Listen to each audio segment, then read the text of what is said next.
UP उपचुनाव में BJP ने प्रचंड जीत हासिल की है और जीत हासिल करने के बाद आज सभी विधायकों का शपथ समारोह है। हमारे साथ कटहरी के जीते हुए विधायक धर्मराज निषाद जी हैं। पहले तो आपको बहुत बहुत बधाई कि आपने जीत हासिल की, कटहरी में प्रचंड तरीके से जीत हासिल की।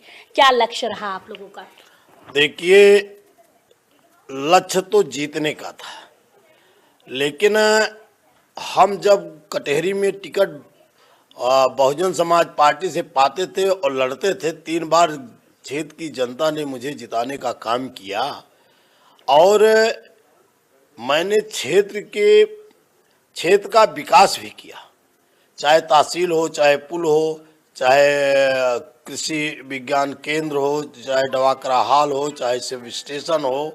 इतना विकास किया कि शायद आज़ादी के बाद किसी ने इतना विकास नहीं किया था जब मैं बीएसपी सरकार में था।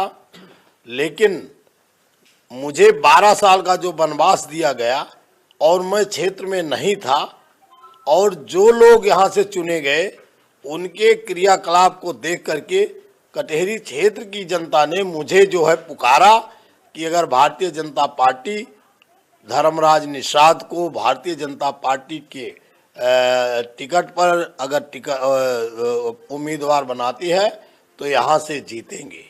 भारतीय जनता पार्टी ने सोच विचार कर, जांच कर, पड़ताल करके मुझे टिकट बनाया और जनता ने मांग भी किया था और जनता ने जो है चुनाव में वोट मांग करके प्रचंड बहुमत से जिताने का काम किया है।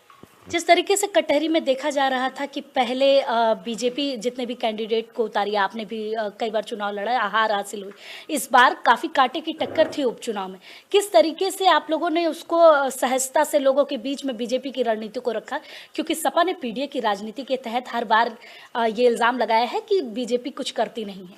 देखिए, सपा जो है वो विपक्ष में है, इसलिए इल्ज़ाम लगाने का उसको काम है। पीडीए का कैंडिडेट मैं हूँ। भारतीय जनता पार्टी ने सोच विचार करके मुझे पिछड़ी जाति में, निषाद समुदाय में जो है गरीब के बेटे को टिकट दिया। अब क्षेत्र की जनता ने जो मुझे चुना, मैंने जो 15 साल काम किया, कटहरी का विकास किया, चाहे वो तहसील हो, कई पुल हैं, कृषि विज्ञान केंद्र है, इंजीनियरिंग कॉलेज है और जो है रोड का है, डवाकरा हाल है, सब स्टेशन है दोनों ब्लॉकों में। मया में था तो वहाँ भी किए हैं, 30 बेड का अस्पताल है और मैंने उनके दुख सुख में जाने का काम किया, भाईचारा बनाने का काम किया। किसी कहीं भी ग्रुप बाजी नहीं किया, सबको सम्मान देने का काम किया। 12 साल के बाद वो जनता याद किया और याद करने के बाद मुझे जो है प्रचंड बहुमत से जिता करके लखनऊ भेजने का काम किया। बहुत धन्यवाद आपका। तो ये थे कटहरी से विधायक धर्मराज जी, जिनका साफ तौर से कहना है कि इस बार का कटहरी का विकास और ही प्रचंड रूप से और अच्छे तरीके से किया जाएगा। कैमरामैन अमर के साथ मैं वर्षा शाही, इंडिया न्यूज़, लखनऊ।